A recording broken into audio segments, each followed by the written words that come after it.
Hey guys, it's Coach Kathy. I know it's been a minute, but I'm actually a little under the weather today. And so I'm in my house with the air conditioning and a blanket because that makes sense, right? Anyways, at the time of filming this, it's a Friday. And so in the weight loss community, we often do face-to-face Fridays. And that's where people will often put a picture of their before, like before their weight loss, and then another picture usually the same day or the same week or whatever, so you can compare the face to the face before weight loss and during the journey or after or whatever if you're in maintenance. So it's a fun way to see progress and to see changes in your body. And sometimes you can see even changes when you aren't seeing big changes on the scale. However, a friend of mine today in another bariatric group, not the bariatric cheerleader Facebook group, she put up her face-to-face and she was concerned that she looked older. And I'll tell you, this is something that comes up a lot in the weight loss community. And having all kinds of news articles and different like inside edition things all about this Ozempic face probably hasn't helped, and it's maybe made people a little more cognizant of what their face is going to look like as they lose weight or once they lose their weight.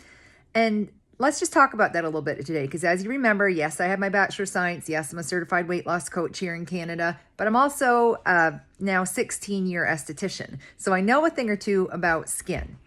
And here's the thing, Ozempic face and the bariatric face, these are all the results of rapid fat loss. And so it doesn't matter how you lose your weight. If you do it through calorie counting or through extreme exercise or through bariatrics or from intermittent fasting, if you lose a lot of weight, it's going to show on your face somewhat, mainly because we lose the little areas where we have something called buccal fat. And so this isn't because of Ozempic or because of bariatrics, it's just because of rapid fat loss. And so the slower you lose your weight, the more time your skin is going to have to kind of recalibrate. And that's even going to happen even if you lose it fast. Like what your skin and your face looks like at 1 year out versus 2 years out versus 3 years out, even if you maintain a stable weight that whole time, things are going to change. Things are going to recalibrate. And there are things that we can do along the way too to help. But the reality is you're not going to look the same. And really, do you want to? I'm 4 years older now than when I began my weight loss journey, almost 5 actually. And so that's going to show on my face. But losing 150 pounds is going to show on my face.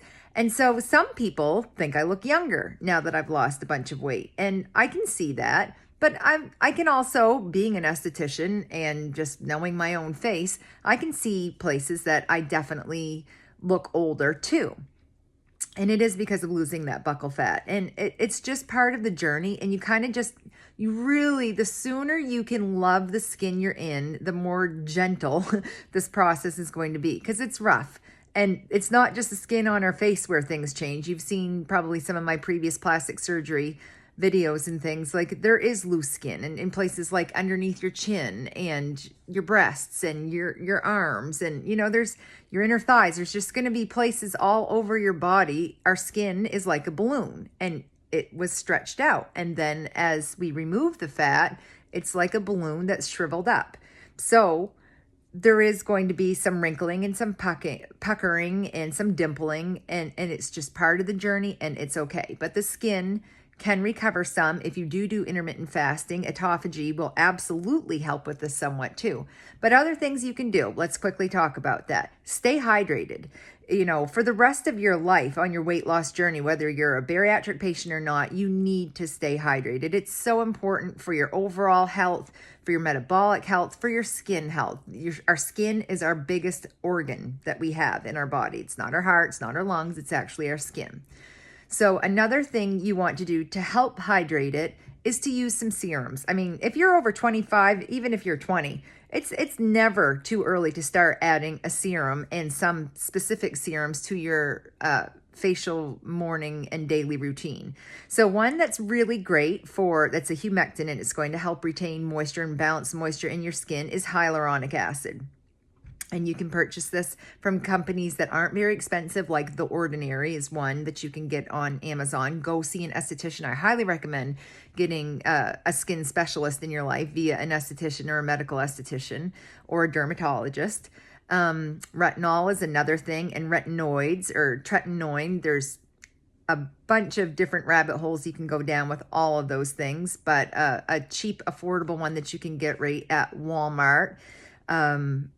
I will post a picture of it after this video is over, but it's one that it's over the counter, like you don't need a prescription for it, and it actually helps with the fine lines. So what these things are going to do is they're going to kind of plump out any fine lines or wrinkles and just make the skin retain moisture so it's not dry and flaky and dull and lifeless looking. I'll actually post a picture of what I looked like before I put my makeup on today. I'll do my own face-to-face. I'll show you an old no makeup picture versus a new makeup picture, new no makeup picture, and you can decide, how much older I look. These pictures are going to be, I think, about 8 years apart, actually, so almost a decade, and over 150 pounds difference in these pictures. Another thing you can do is good quality sleep. That is so important. Sleep and skin health are directly related, and skin appearance, it's directly related. So sleep is important for your weight loss journey, and it's important for your skin health. And finally, I don't know where you all are on the spectrum of whether sunscreen's important or not. At least put it on your face. I have a sunspot now. I was a lifeguard for 8 years, and I can remember completely frying my skin, and I used to lay out on a roof and put like Crisco on my skin, and Hawaiian Tropic and I were BFFs all during the 80s and 90s. So I'm paying the price for that now with some different sunspots and some different wrinkling and things. And I'll be 46 in 2 weeks. So it is what it is. But it's never too early to start making sure that you are using a sunscreen daily on your face. Even in the winter, even if you live in a northern climate, it's very important. And pick a great moisturizer. You should be moisturizing in the morning and at night, whether you have acneic skin or dry skin or normal skin or combination skin. Everybody needs a good quality moisturizer. So there's more in-depth things that we could talk about, but those are just some quick things. And just know that yes, you are going to look different all along this journey and even during maintenance.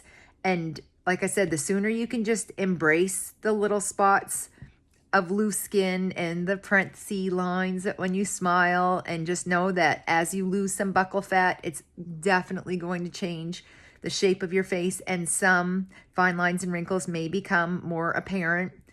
It's okay, because guess what, guys? Obesity kills, and this is exactly what I, as the bariatric cheerleader and your weight loss coach, is trying to prevent, is unnecessary health consequences because of obesity. So if that means a few more wrinkles and some extra lines when you smile, bring them on, because I will take them over obesity any day. I hope this helps. Okay, so I'm posting my dream team of what I personally use for my skincare regime. I do switch up my serums. Some I use in the morning, some I use at night, some I don't use every day, like the Differin Gel. That's the Walmart brand of the retinol that I use. I don't use that every day. That's like 3 days a week, and you want to start slow with that. Also, I forgot to mention, but I will show a picture. I do use the Omnilux Red Light Therapy face mask too. I use that for every day for 2 weeks, and then probably 3 times a week for maintenance. I have acneic skin still sometimes, even at almost 46. And I do have rosacea, but it has really, really helped with a lot of my fine lines and wrinkles. I even use it on my neck and on my chest. And if you're a bariatric girl and you've lost some of your hair, it's really been helping me with regrowth and getting all those little baby hairs coming back. And I use it right on my scalp too. So I'll show a picture of me using that. I'm not sponsored by any of this. I'm not saying you need to run out and buy all those things. I'm just showing you what I did. So hope this helps.